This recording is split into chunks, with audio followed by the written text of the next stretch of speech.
Company business. Thank you very much. Thank you for coming. Lovely.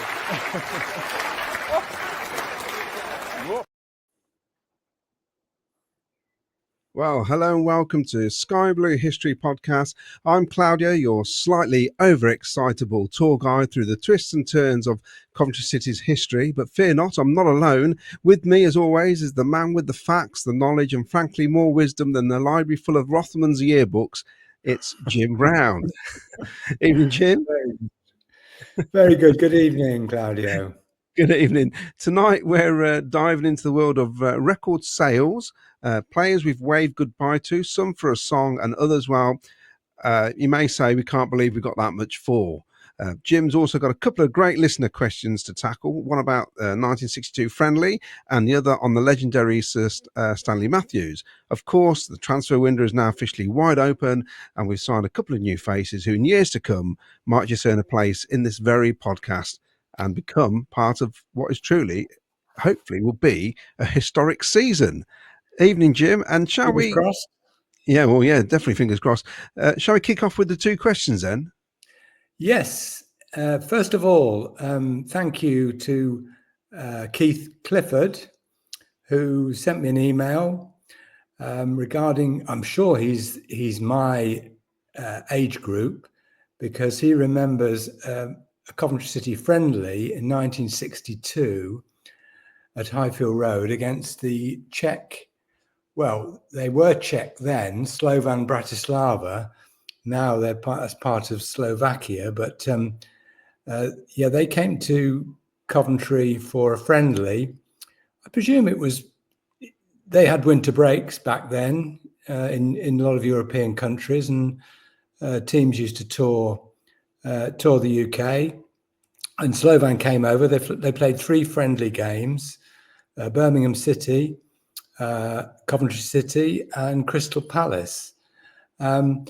I think Jimmy Hill was quite keen.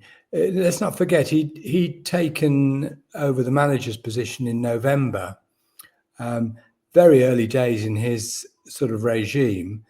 And I think he was keen to assess the squad and get as many games under their belt and to make his decisions about who he wanted and who he didn't want.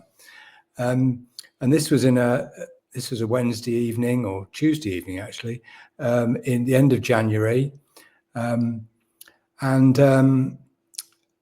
Bratislava were a top Czech side at the time.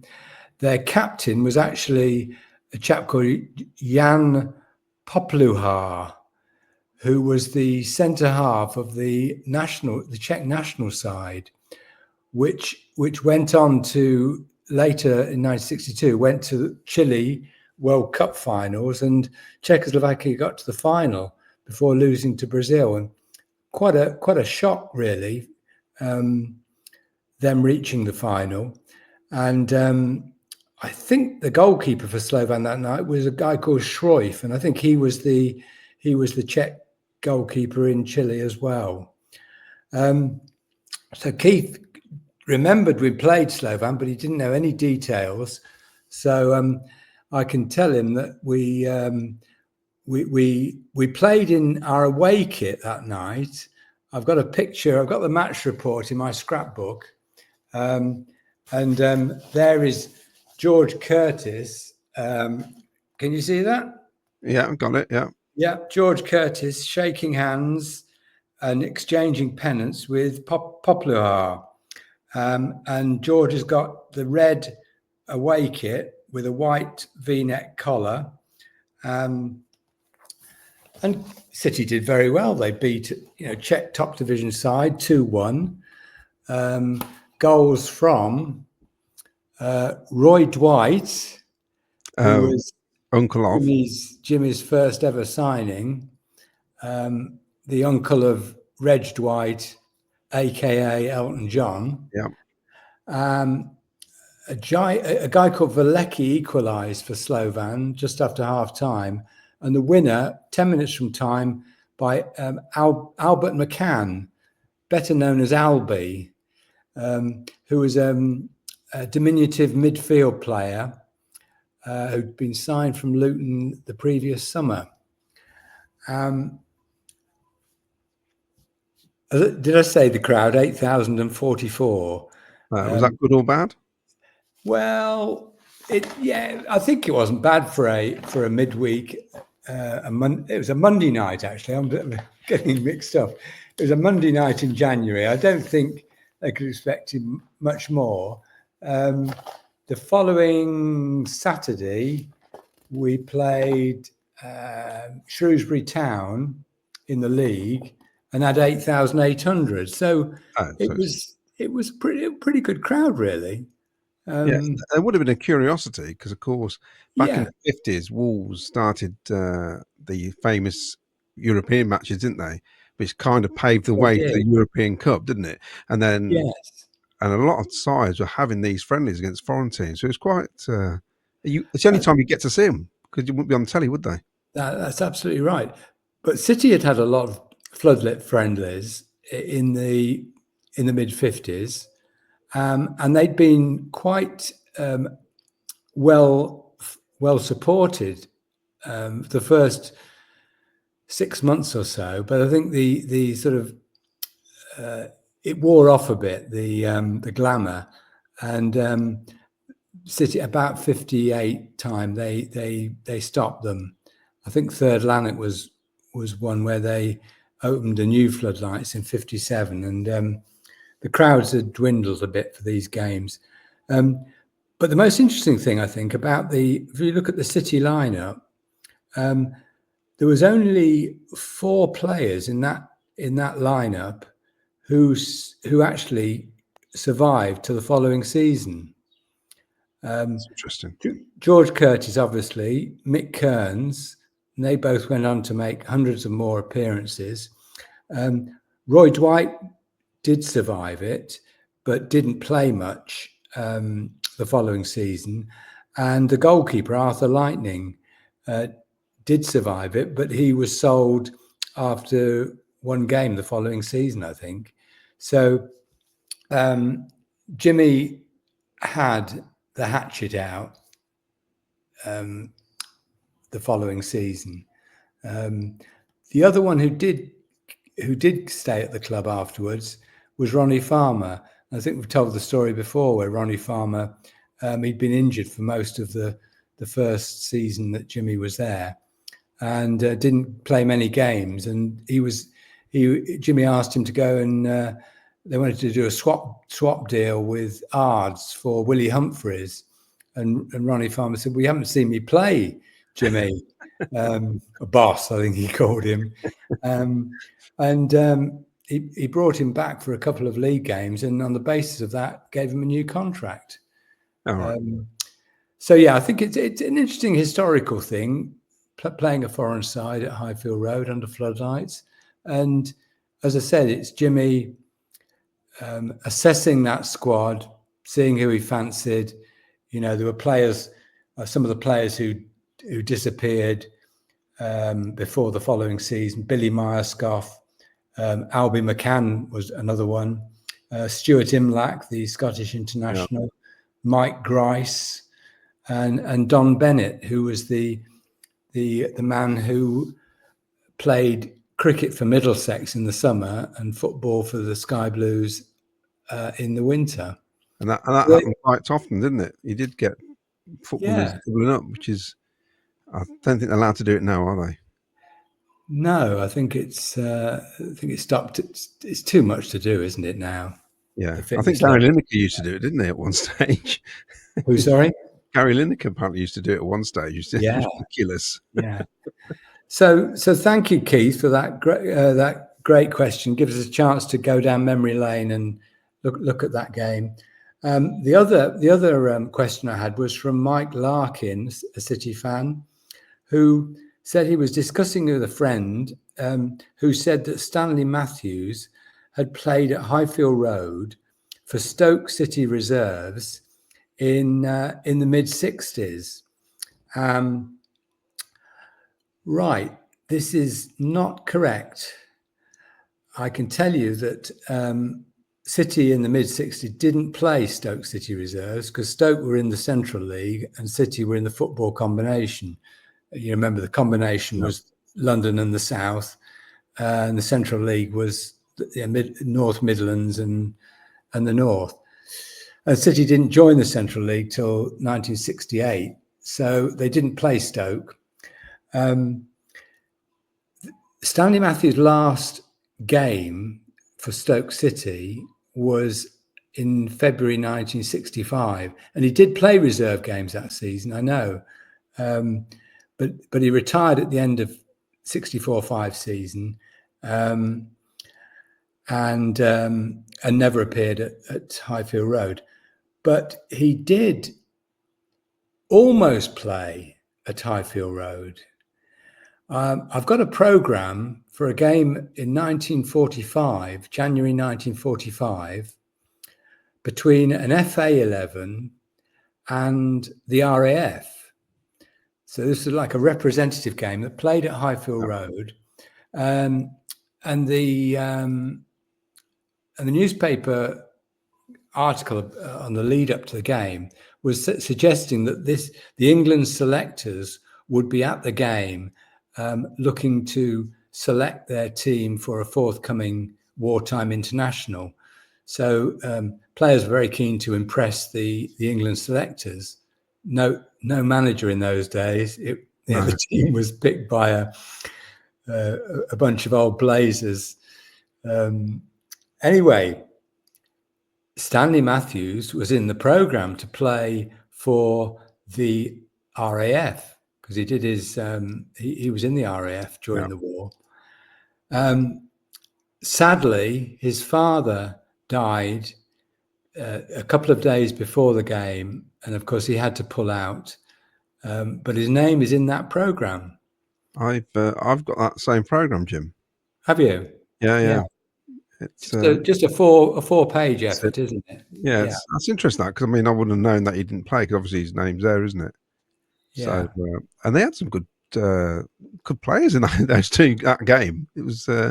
They did, yeah. The FA11 had Tommy Lawton, Joe Mercer, Len Shackleton, who was quite a young sort of youngster who was breaking through, and the RAF won the game. I'm trying to think. Stan Mortensen, another one who was just breaking through then. He got a hat trick, and a guy called Jock Dodd, Scottish striker, got a couple of goals as well for the RAF. Yeah, it sounds like an exciting game, doesn't it? Yeah, it does. Well, we don't get those sort of games now, do we? No. Too busy playing the Faroe Islands or something, or Gibraltar. So, Mike Larkin, thank you very much for that question. And we're going to talk about the record transfers now, aren't we? Sales. Yeah, sales. Yeah. Now, obviously, this is going to be a two-parter because it's too many, isn't there, to get through in an hour. And some of them needed some justice doing to them. Some of them are repeated because they were record buys, weren't they? Yes. And I suppose before we do the record sales, we omitted Craig Bellamy, didn't we? We did. From the records. Freudian slip. Yeah. Yes, it must have been. It's like out of sight, out of mind. We had the list and we'd had it a month or so. We were looking at it and neither of us actually spotted it, did we? But I'm glad that people watching or listening spotted it. And yes, we did. We're allowed to make mistakes. Exactly. And also it proves that you're listening, which is great. Yeah. And basically he didn't want to come here, so we didn't want to talk about him. No.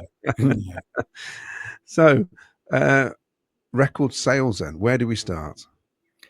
Well, we'll go back to the old Southern League days before the First World War. And Coventry City had a very, very good cup team for 2 or 3 seasons. And one of the players in that team who really put Coventry City on the football map was a chap called Eli Bradley. He was a centre half, and he played in the 1909-10 FA Cup run when the club reached the quarterfinals of the FA Cup. They beat First Division teams Preston away, something the modern day team hasn't done, which was a massive shock result, because Preston were bigger than they are now. They were a First Division side, Yeah. with all that history behind them, so City reached the quarterfinals and played Everton, and lost, unfortunately, 2-0 at Highfield Road in front of a record crowd, just under 20,000. As centre half in the team was Eli Bradley, a black country lad who'd, I think he played a bit for West Bromwich Albion. City signed him from Luton. His speciality was fierce long-range shots. Oh. And he actually, as a centre half, he had a fantastic scoring record. He scored 20 goals in 116 games, which is not bad. He got 10 goals in one season. He was chosen for the Southern League representative side on a number of occasions. So he was one of the top players in the Southern League. In October 1912, he was sold for £500 to Heart of Midlothian. And the stories are that he fell out of love with City fans. He was very, very popular, but there's one particular game where he was coming back from injury and admitted later that he was nowhere near fully fit, and he got booed by the home fans. Oh. And he fell out of love with Coventry City, and the club shipped him out to Hearts. The giant killing thing, it rarely gets mentioned, does it? I mean, we're non-league, yet we were beating Division 1 teams. It never, ever gets mentioned when they talk about giant killing. Yeah. No, maybe because in those days, the Southern League, it sounds like, it's a pretty tin pot league. The Southern League was almost like the 3rd division or 4th division. It was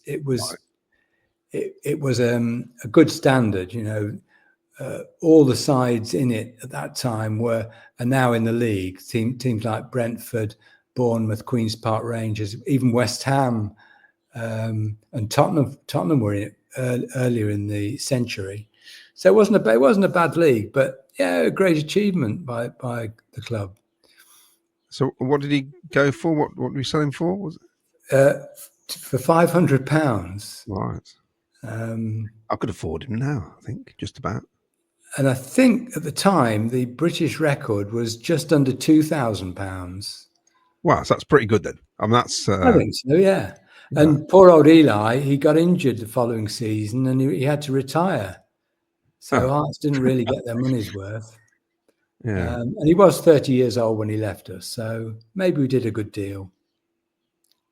Yeah. We're moving on rapidly now. After the First World War, we've moved to 1927, when we had a fullback called Jackie Randall, a Bedworth lad. He signed for City in 1922. It wasn't a great period for the club, this. As we talked about it before, we were second division side, really struggling to stay in the league. But he was a great servant. He was one of the more consistent performers in that period. There were a lot of changes in the personnel. And he built up a good reputation in the Midlands. And in 1927, he was sold to Birmingham for £1,200. Birmingham were a first division side, and Jackie went straight into their first 11 in the first division, and he played about 120 games for the Blues. But in 1931, that would have been 4 years after City had sold him, Birmingham got to the FA Cup final. Right. And Jackie had played quite a few games that season at left back, but he was dropped for the final. And he wasn't very, very happy chap, and he left Blues soon afterwards. According to one report, Arsenal were interested in buying him the previous season and offered something like £5,000 for him. Wow. And of course, he's in those days, you got drops. You're not on the bench. There was no bench, was there? It's just the starting 11. And that's it. Yes, exactly. So that's Jackie. Moving on a couple of years to one of the most interesting players of all time, Coventry City players of all time. This is Ernie Toseland, nicknamed Twinkle Toes because of his speed on the wing. He had a fantastic speed of a sprinter, and a great dribbler with the ball.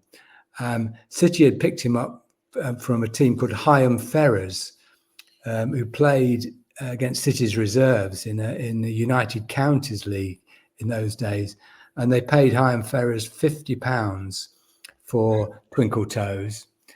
50. He was arguably the most gifted player of that decade to play for the club. Unfortunately, it was a very short career. He only played 23 games and scored 11 goals.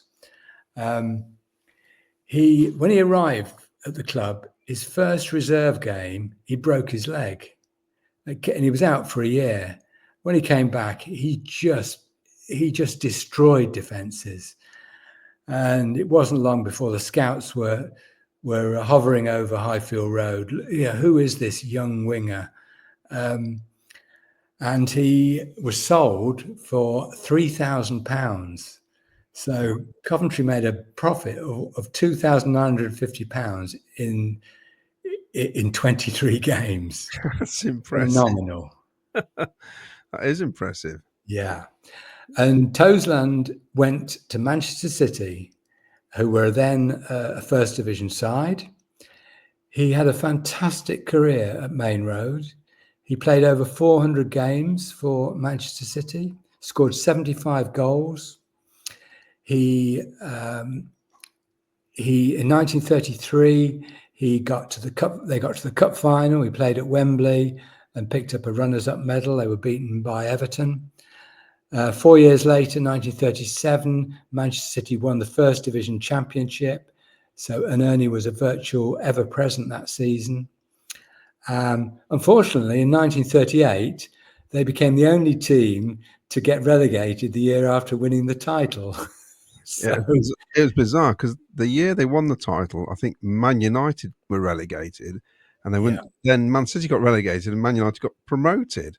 And I think there was only about 11 points between Man City getting relegated and the team who won the league. It was ridiculous. The points difference was next to nothing. But that's fascinating, isn't it? Absolutely. It is. He's a great story. It's like a Roy of the Rovers story. And, some people said back then that, but for Stanley Matthews, Ernie Toseland would have played for England. He was that good. Right. But Matthews was obviously the man with the number 7 shirt.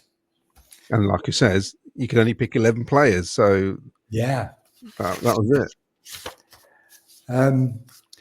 So then we move on 8 years to 1937. And in the meantime, Coventry City have become I won't say a big club. They've become a real football club after the arrival of Harry Storer. And obviously Harry Storer's greatest ever signing was Clary Borton. Yeah. The goal machine. He scored 50 goals in his first season, 49 in the league's top scorer. He topped the league scoring list the following year with 40 in the league. And he had a fantastic career, helped us get out of Division 3 South. But promotion to Division 2, he wasn't as prolific. The goals slowed up. People said, oh, Clary's not good enough for the second division. Well, in October 37, he'd lost his place and Plymouth Argyle came knocking. They paid £3,000 for Clary, who by this stage was, I think he was 30 years old by this time. Very sad to see the man go. You know, he was a legend at Coventry, and it didn't really work out at Plymouth. He didn't stay too long, and he soon ended up at Bristol City, Bristol was his hometown, right. And he had a shortish career with Bristol City before the Second World War. But yes, £3,000 for Clary, and we only paid, I think we paid £950 for him back in 1931. That's pretty good. I mean, I think Plymouth in that period, I'm sure that's the period where they finished, was it missed out on promotion 6 seasons in a row, where they finished third or something? That was in the late 20s, I think. Was it? Yeah. I know there was a period where they had a remarkable... Well, they actually finished second because only one team was promoted from Division 3. I think it was 6 years in a row or something. Yeah, mad. Yeah. So later the same month, October 37, Clary's strike partner, Leslie Jones, his career was going the other way. He was on the up, and he was sold for £2,000 plus Bobby Davidson of Arsenal in part exchange. And I think the general consensus at the time was Davison was worth around 4,000, so that valued Les Jones at 6,000.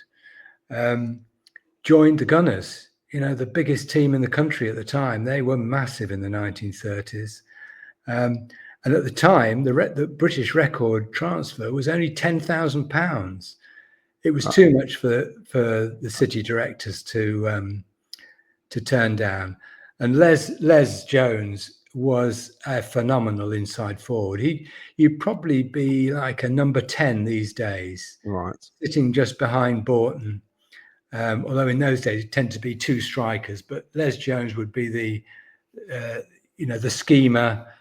But he clocked in a lot of goals, 74 goals in 144 games. You know, that would be good for a striker, wouldn't it?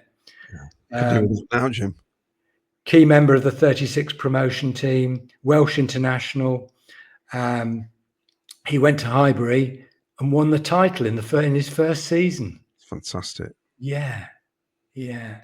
Sadly, the war took his best years. You know, he joined Arsenal in 37. He basically got a season and a half before war struck. And he did play for City during the wartime, played as a guest. But the best years of his career were lost to the war. Very sad. It's a shame we can't have images of these players around the ground, basically. If it was ours, it'd be great, wouldn't it, to have photos of these players all around the ground? Yes. Yeah. Well, there are some great photos of Les Jones. Yeah. Really good. Yeah, he was a great player, and the fans were unhappy really because Borton and Jones both gone, and you could argue that we didn't really replace Borton before the war. We did have other strikers, other centre forwards, Ellis Lager being one, but none of them really replaced Clary. The team did really well, finished 4th 2 years running, but the fans then said, you know, if only we had Les and Clary, we'd have won promotion to the first division. If only we kept Jokeres and Hamer. Yes, it's the same, isn't it? Very similar. Very similar. I'm not sure Clary at that stage was in Jokeres' class. But that's the problem, isn't it, with the club the way we are? It's been like that throughout history, hasn't it? We have to sell to keep moving on. That's what happens. But doesn't everybody? Yeah, exactly. Yeah. So then we move past the war, past the Second World War. So that 6,000 fee was the record right through wartime until June 1948, when another striker, another centre forward, George Lowry, was sold to Newcastle for £18,500. Right. This was at a time when the British transfer record was only 20,500. Oh, that's good. Which was Len Shackleton being sold by Newcastle to Sunderland. And Lowry was Newcastle's, they spent the money on Lowry. A little bit about Lowry, another one who's arguably his best years were lost to the war. He was the last Coventry City signing before the war. They signed him in the summer of 1939 as the war clouds, to use that old cliche, the war clouds were gathering over Europe. Yeah. Lowry was signed from Preston. He was a exciting young striker. You know, he'd impressed on the verge of the Preston. He played for the Preston first team, but he wasn't a regular. And it was seen as a bit of a gamble by Harry Storer. But he was visually, he wasn't unlike Tommy Lawton. He had the slick back, the brill creamed black hair. He was over 6 foot tall, very, very good in the air. And he scored goals for fun. You know, during wartime games, he guesting for Coventry. Well, he wasn't a guest. He was on the City books. He got 43 goals in 52 wartime games. Right. He was deadly, and in the couple of seasons after the war, he was scoring for fun. I think he got 20 goals both in those in both those seasons just after the war. I think City rejected quite a few bids for Lowry, but when Newcastle came dangling that sort of money, it was a no-brainer. He didn't work out for him at Newcastle. They had Jackie Milburn coming through as well. Oh, right. George really didn't get much of a chance. And he eventually did return to Coventry in 1952 at the age of 33. He was seen with City's, really in desperate straits, about to be relegated to Division 3 South. They signed George Lowry as a, can George keep us up? And he didn't do too badly. I think he got 3 or 4 goals in 12 games, a bit like John Hartson in 2001. But it was too little, too late to keep City up. He started. He was at the club the following season. He scored, I think, about 8 or 9 goals in 15 or so games. Still had it. He still had it, but then he fell out with the club. I don't know what happened, but he left the club and joined a Welsh non-league team called Lovell's Athletic. Strange thing to do. Well, yes, but in those days there were non-league teams who could match or even better the wages being paid in the Football League. Of course, because there was no maximum wage, as far as I know. Yeah, they got So that happened quite a bit. That's interesting. That is. So George Lowry. So we move on a couple of years to a sort of homegrown player, Peter Murphy. Don't know how much you know about Peter Murphy. I know Pete Murphy was in the Bauhaus, but it's not that one, is it? No. Well, Peter Murphy was he was a young man from the northeast who moved to Coventry during the war to work in the munitions factories. and he started playing for local teams, got spotted by Coventry City, and made his debut as a 24-year-old, a bit of a late developer, obviously because the war had taken place.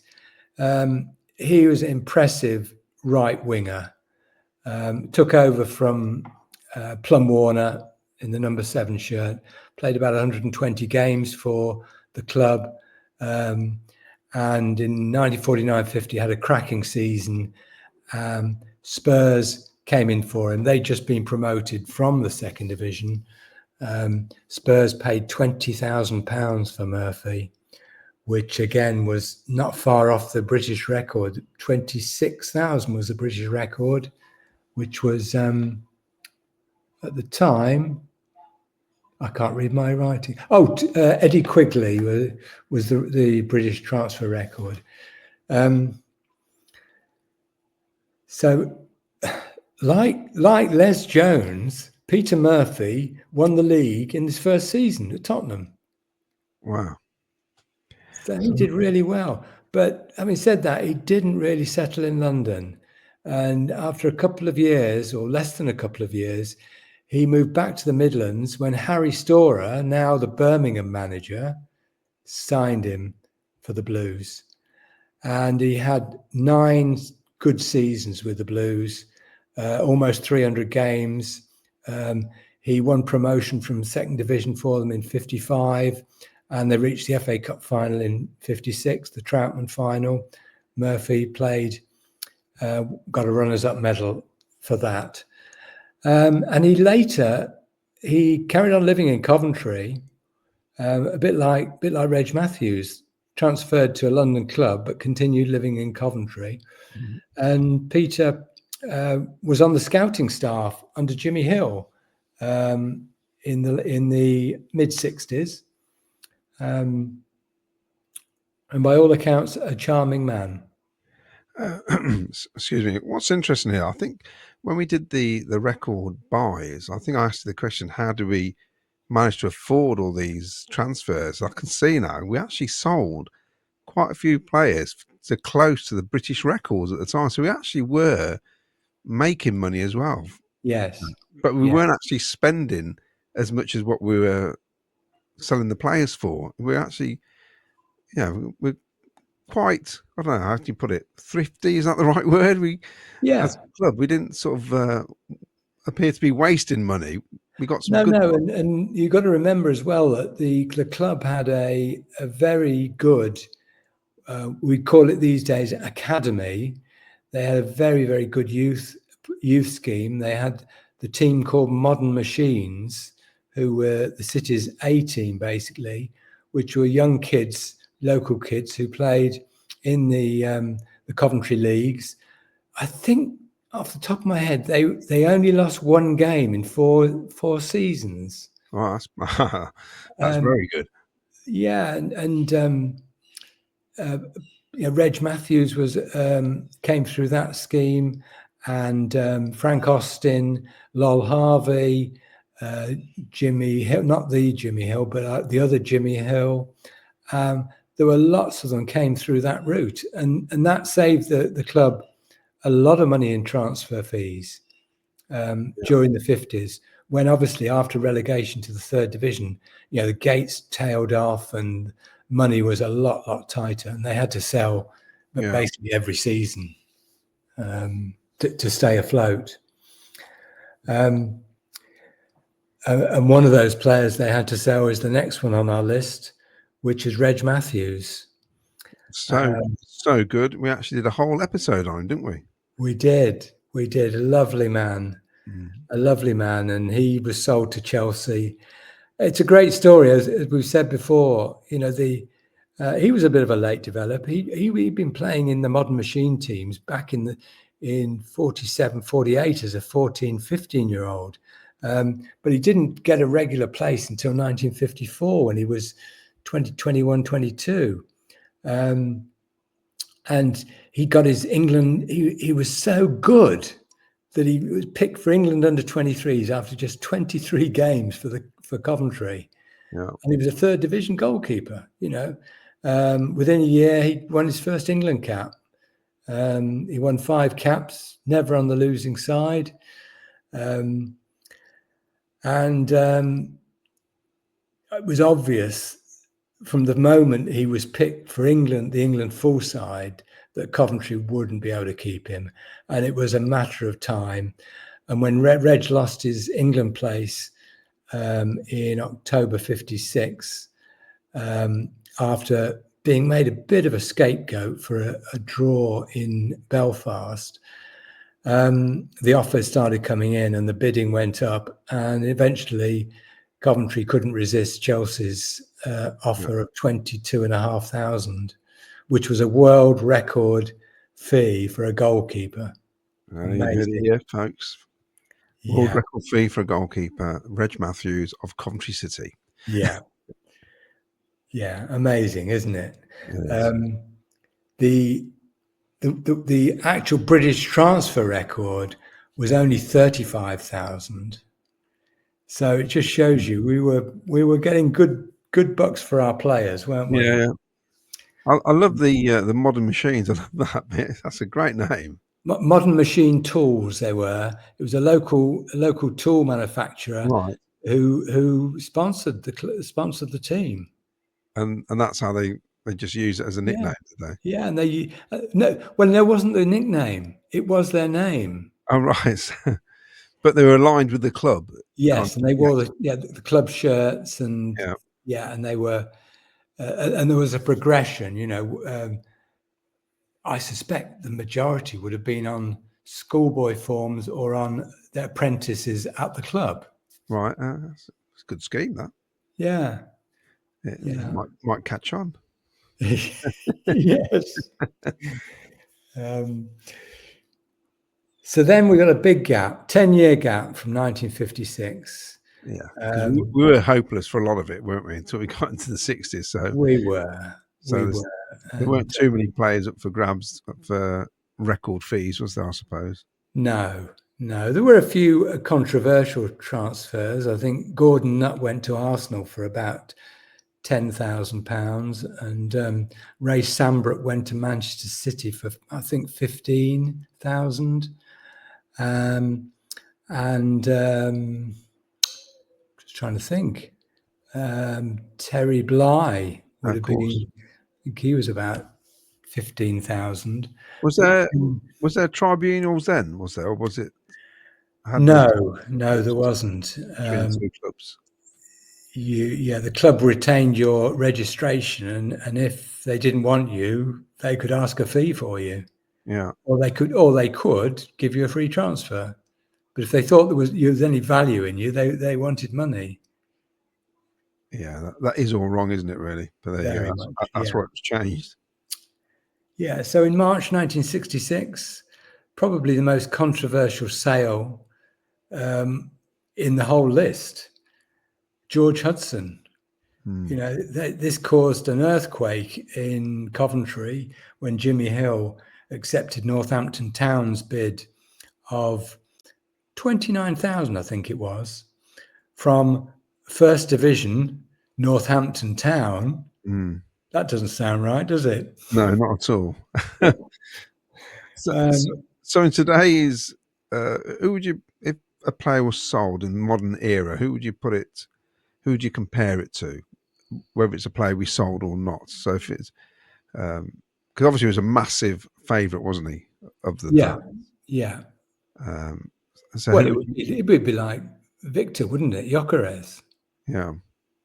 But the circumstances were different in that, somebody like Gyökeres, and obviously people like George Lowry, Peter Murphy, Les Jones, that they had ambitions, and a bigger club came in for them, and it was irresistible. In Hudson's case, I know that Jimmy Hill thought that George had outlived his usefulness, and his value was only going to go down. It wasn't like he sold George and had a replacement lined up. Bobby Gould was brought in, and at first wasn't really satisfactory. Certainly wasn't a satisfactory replacement for Hudson. So it was a bit different, really. I think it was an opportunist sale. He saw Northampton in the shape of their manager Dave Bowen, who was desperate to stay in the First Division, and thought, "Oh, Hudson's the man to keep us up." And to be fair, he did score a few goals for the Cobblers, and they came pretty close to staying up. They only went down by a couple of points at the end. But yeah, that was controversial, wasn't it? Yeah. Did they, with the money though, did we actually invest it in anybody after that straight away? Did anybody sign players on the back of that? Yes. The money went towards buying Ian Gibson that summer. Oh, there you go. Yeah. So fair play, Jimmy Hill. Some fans could argue and will argue that Hudson was sold at a time when we were in the hunt for promotion. We were in the top 3 or 4 in the Second Division, and if Hudson hadn't been sold, we might have won promotion. We only missed out by 1 point at the end of the day. So I suppose that's where some of the anger comes from, doesn't it? Then. Yeah, and you have to understand how popular Hudson was. He was the most popular player the club had since Borton, probably. And he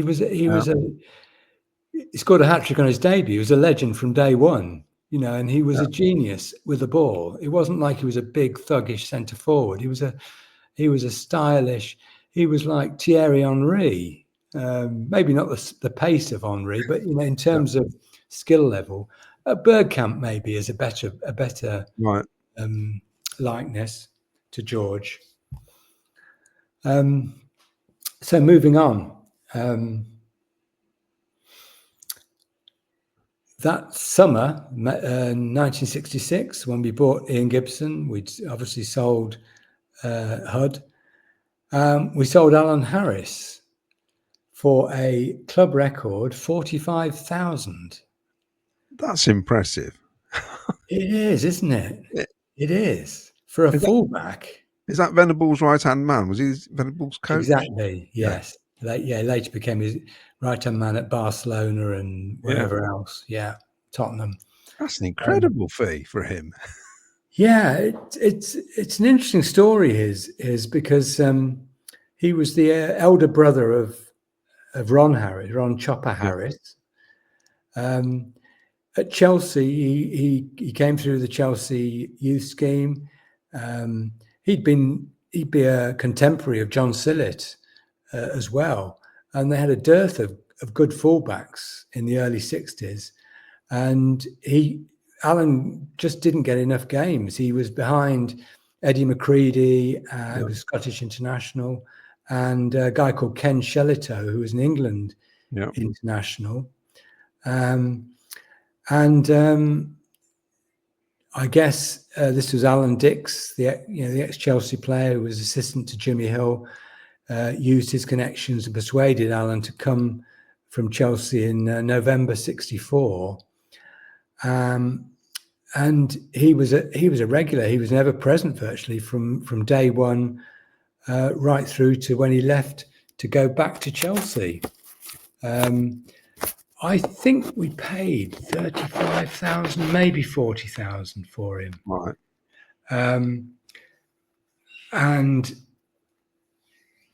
our season ended in early May. And I think virtually the day after the season ended, the club announced that Harris was going back to Chelsea. Him and his wife hadn't settled in the Midlands. Yeah. They wanted to go back to the southeast, and Chelsea were going to pay 45,000. And within 2 weeks, he was playing against Barcelona for Chelsea in the Fairs Cup semi-final. That's fantastic. It is. Yeah. Bonkers as well, isn't it, really? It is. And he played with his brother, Ron. And he, unfortunately, it didn't really work out, him going back to Chelsea. And within, well, just over a year, he was on his way to QPR, who were a second division side. And he won promotion with them to the first division and played for them in the first division. And I think that's where his friendship with Venables would go back to the Chelsea days, but they played together at QPR as well. Yeah, he kind of gets forgotten about, doesn't he, because of Chopper Harris's brother. Yeah. But he had a decent career, didn't he? I mean, if you think about it. He did, yeah. And he was a good fullback. No question, he was a good fullback. So we're going to end with Bobby Gould. Right. So we're in the first division now. We've reached the promised land. Bobby obviously was the man who shot us to the first division with his 24 league goals. Which, if you look at his Coventry career, he hadn't really scored many goals before that season. He'd struggled somewhat, but that was a golden season for him, obviously. And he was one of the key players in our promotion. When we got promotion, I think we've discussed this before, but he'd had that thumb injury and the run into the second division. He didn't play in the Wolves game. And I don't know what happened in the close season, but he wasn't first choice centre forward for the opening game. John Tudor, who filled in admirably for him in the run in to promotion, was given the nod to start at Burnley in the first game. And then in the second game, I think we all know George Curtis broke his leg, and who came off the bench and scored 2 goals? But Bobby Gould. He made a fantastic immediate impact in the first division, and he obviously cemented his place back at centre forward. But then in end of September, he got a bad injury against West Brom, and he was out for 3 months, best part of 3 months, in which time City really struggled. Gibbo got injured at Newcastle the week before, and obviously George was missing. So 3 of the real key players were missing during that period. So Bob came back to face Burnley at home just before Christmas, scored a hat-trick, and everything's going to be all right. Bob's back. And his goal scoring, he got 8 goals in 14 games in the first division. And to use that old cliche, the big clubs were circling, and City held out for a while, but Arsenal's £90,000 cheque obviously was very persuasive. I don't know whether Noel Campbell was a Gould fan, but he spent the money, the 90,000, very wisely, as we've spoken before when we're talking about the record buys, when he bought Neil Martin from Sunderland. So how do you rate Bobby Gould then yourself as a player? How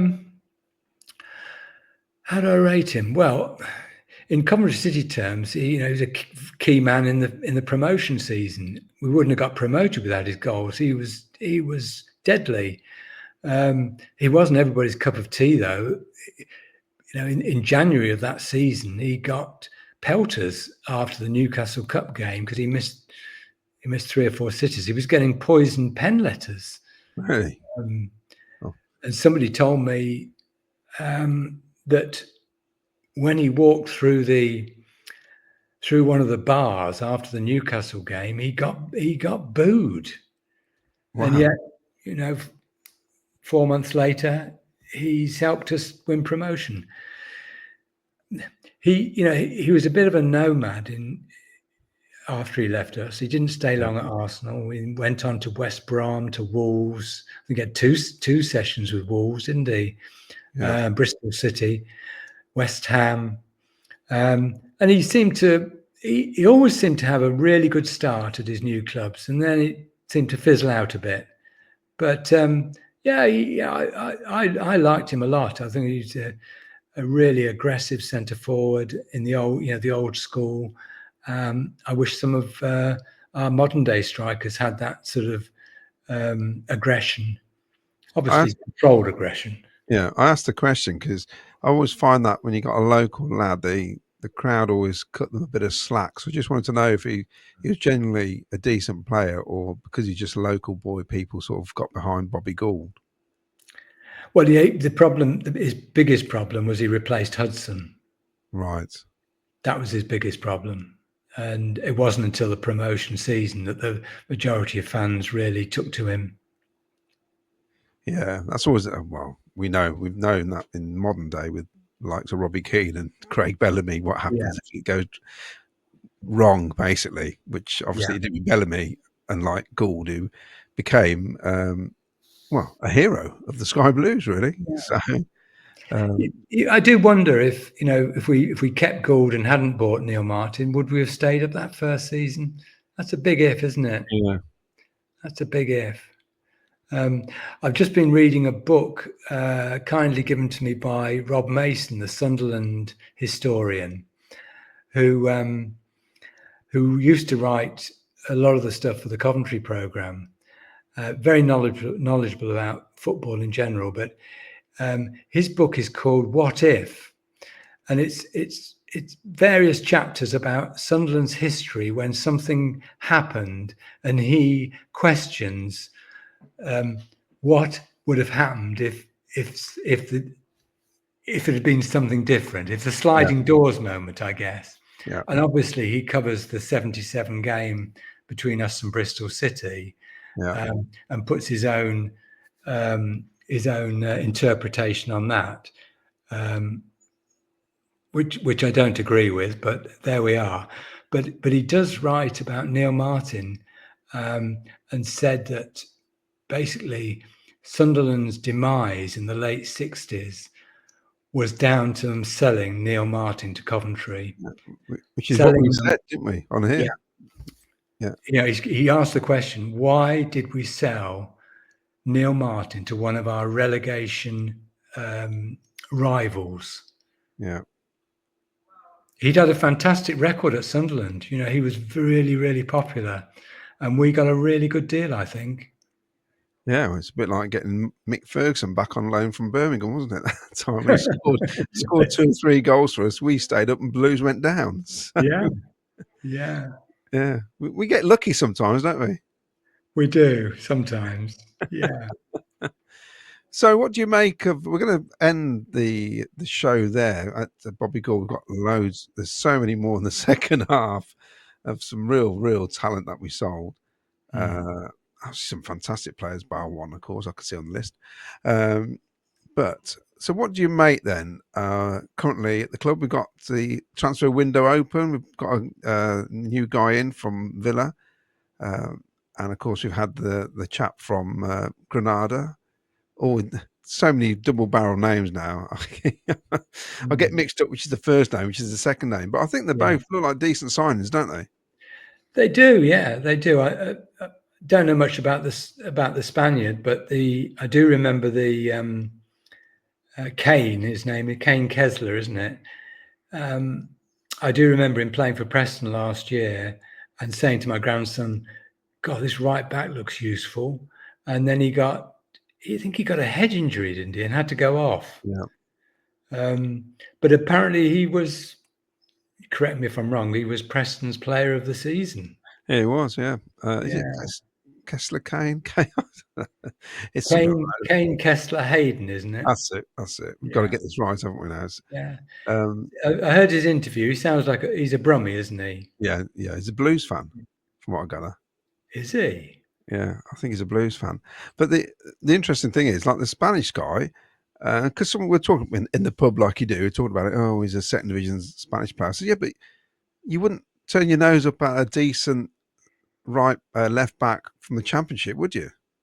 No, So what's the difference? You know, the no. Spanish second division is going to be a strong, decent league. You know, so I'm quite pleased with that as well. So hopefully we'll get a few more in. Well, yeah, and the usual crowd say, "Oh, I've never heard of either of them," and I just point out that 90% of our best signings in the last 5 years, we've never heard of them, have we? Yeah, yeah, exactly. I don't really pass judgment now until you see him on the pitch because it's. No. I've done with watching video reels because Bakayoko looked like a sensation. If you looked at Yeah, his video reel at Wolf Warsaw, chant yeah, the goals he scored. So yeah, I just hope that come the start of the season, we've got a few new faces in, and we haven't sold too many because that's the key, isn't it? Who we keep hold of. Um, yes. 'Cause this has got to come at a price, whatever happens. I can't imagine we're not going to release a couple of players at least. I don't know what you think, Jim. Um, I think it's probably likely that Milan will go, isn't it? That seems to be the rumor, but I, we can't. It's impossible to stop these players leaving if the Premiership clubs come knocking. You can't stifle their ambition, but you yeah, can't say, "Well, we shouldn't have sold him." You can't stop it. We had to sell James Maddison. We couldn't meet his ambitions. no, And the same with Victor, and the same with Gus. Okay, you can say in retrospect, "Oh well, Gus shouldn't have left it to go to Sheffield United. He should have done better than that." But you don't. That's all very well in hindsight, isn't it? yeah, yeah. We He can't deserved blame to play. He deserved to play at the Premier League level, and you can't stand in their way. Yeah, and at the time, and even now, we can't match the wages either. So No, no, and I know there's silly money, but to the majority of players, I don't believe it's about money. It's about achieving their ambitions of playing at the top flight, whether it's with a top club, a Premiership club, or a top in a top Portuguese club in Victor's case, yeah, or even furthering their international career.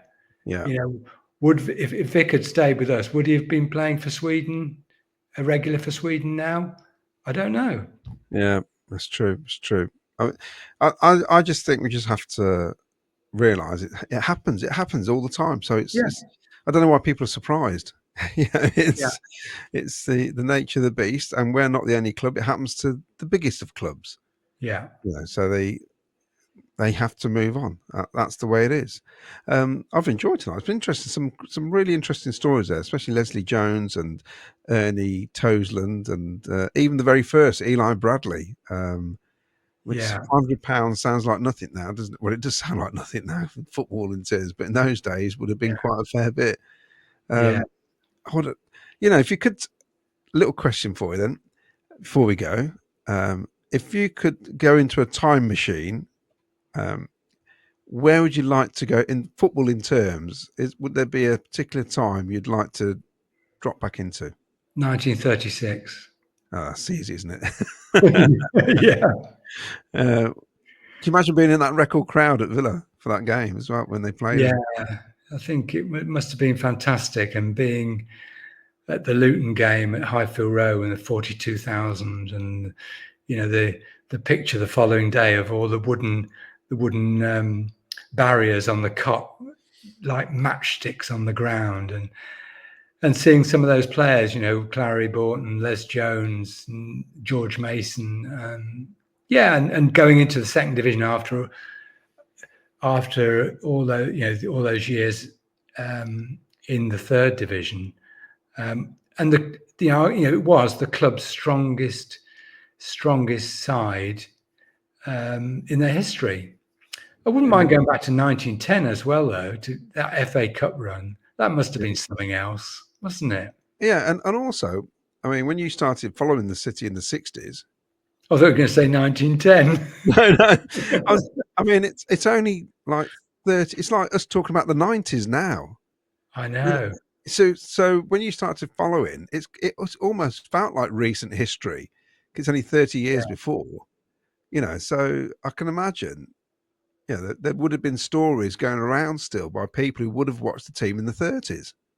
Well, yeah, and I think, you see, a lot of my knowledge of the 30s comes from Rod Dean, whose father lived the 1930s Right. and talked about it endlessly. Of course, yeah. And when you've got a father like that, Rod, remember we used to have this conversation about the 1930s team and talk about them as though we'd seen them, and it all came from his dad, who lived and breathed it. Yeah, and I suppose that's how it carries on, doesn't it? Because I do the same with my son now. I talk about 70s and 80s and 90s, before he's born, and it almost makes you feel like you're familiar with what happened, even though you weren't even around to see it. I know, and and doing research for books and stuff. I've read all the newspapers, the contemporaneous newspapers, and but that's why we do what we do. We've got to keep the history going, haven't we? It's the club's heritage. We've got to keep it going and pass it on and make sure it's not forgotten. Well, I think that's a fun question to have. So if you are watching this or listening, put in the comments which era you'd like to go back to. Again, maybe revisit, or if you hadn't ever been there, which era, basically. Yes. I think it'd be quite interesting to see what people say. For me, it would be the 60s, because I'd love to. I'm a massive music fan as well, so the whole thing about the swinging 60s and just seeing that part of when it all happened, the Jimmy Hill era and all that. I'd love to go on the Sky Blue train, just the Sky Blue special, just to, in fact, because as you know, my dad was on it because of that paper article that he had said something in the Telegraph about it. Just to be on that actual train when he was on it, I'd just be fascinated to see what it was like, with an open bar and a band playing on the train. Unbelievable. I don't think the beer was very good, actually. It was bottles of Sam Brown. But M&B light ale. Just imagine it now. They'd be fantastic. Well, Jim, once again, thanks very much. Of course, like and subscribe. I'll say it now at the end. Make sure you do. Also, you can contact Jim at claryborton@gmail.com with your suggestions. And like we did at the start of the program, sometimes if there's just a simple question, we'll drop it in and Jim will do his best to answer it, won't you, Jim? Yeah. But thanks again, and we'll be back hopefully next week. Maybe part 2, maybe something else. Yeah. So stay tuned and play up Sky Blues. Yeah. Good night, Claudia. Good night, Jim.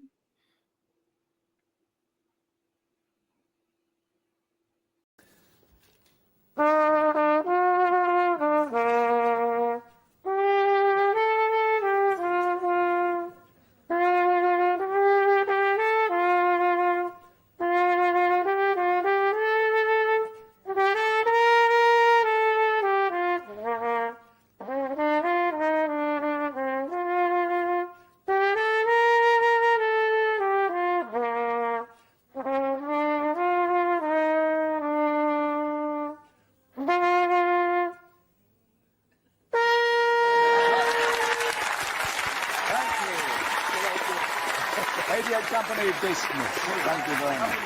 Thank you for